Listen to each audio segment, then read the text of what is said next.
Hey everybody, Blugoblin here with a different kind of comic book review here. Yeah, I'm going to give it another try doing it this way. I'm kind of pulling a Deadpoolzilla here, but you know, I figured what the hell, I'll go ahead and give it a try like this. As you can tell by the picture on the pretty little screen there, I'm here to review What If AvX issue number 1. I'm going to go ahead and be honest. I didn't buy this, but I did read it. You know, it's like here lately the what ifs have been pretty good at best, but I just feel like they could have been done. I just feel like they could be done better on a few occasions. There have been some that have really disappointed me, and there have been some that have been really good. But you know, the what if stuff, I could take it or leave it. I don't know. But I went ahead and decided to give this book a read, and this actually wasn't that bad. It was actually pretty good, actually. Now, I'm sure everybody knows what happened during AvX. It was another one of those good guys versus good guys events from Marvel, in which some of the good guys had to act like bad guys in order for the story to progress. You know, according to Marvel, right? But in here, they don't actually ask a what-if question at the beginning of the book like they used to. Or hell, they don't even do it on the damn cover anymore. But what we got here is basically, you know, they're just saying, you know, what if things happen differently? That's just pretty much it. Now, Wolverine and Beast, I believe, are still, you know, Wolverine I know of is, you know, he's still on the Avenger side on here, and the way this story was told in this particular instance, I almost feel like I prefer what happened here rather than what actually happened at the beginning of the story. For the most part, there's something, but there is a shocking moment that happens in here that I wouldn't have accepted had it happened in the actual story. Okay?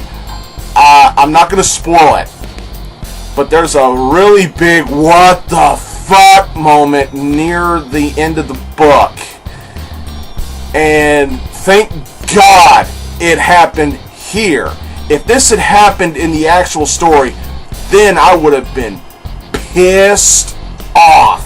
And I think you know what I'm talking about. But what I really liked about this issue was, this time, it wasn't Scott acting like the villain. What did we get? We got old school Magneto back.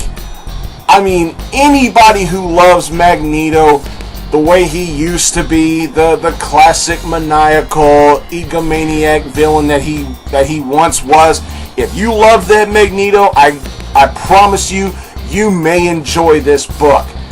Magneto in here was awesome. That's just my opinion. But when I saw the way Magneto talked to everybody, when I saw how he conducted himself in here, this was refreshing.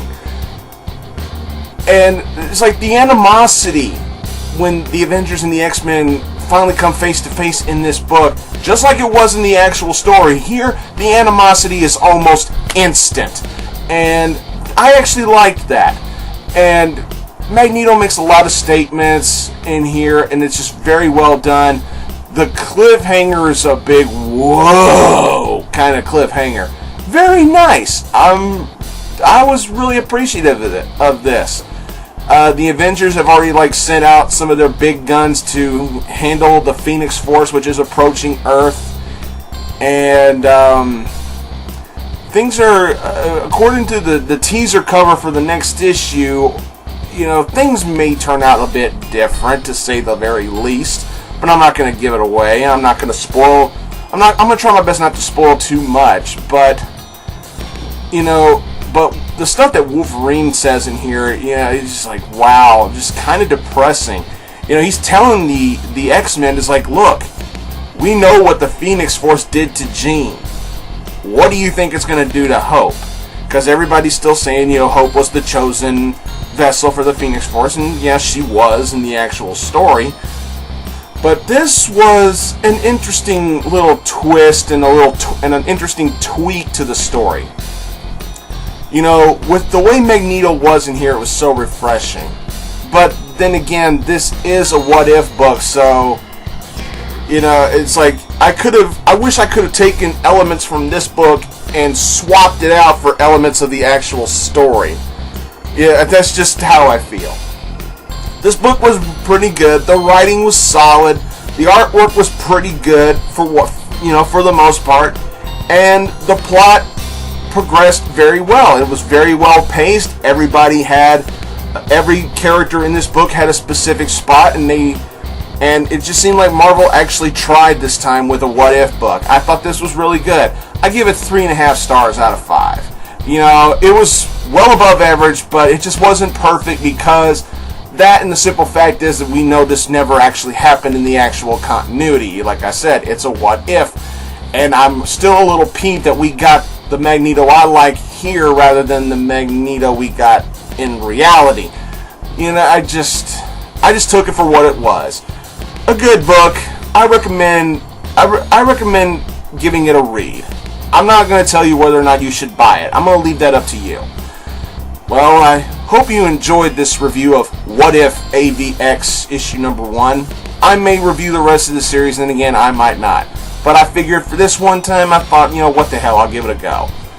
So there you have it. I hope you all enjoyed this. Please subscribe to this, my main channel. Don't forget Blugoblin X, where my main comic book reviews are. And stay tuned to this channel for my Midtown comic stashes as well. Thanks again, everybody. I'll see y'all later.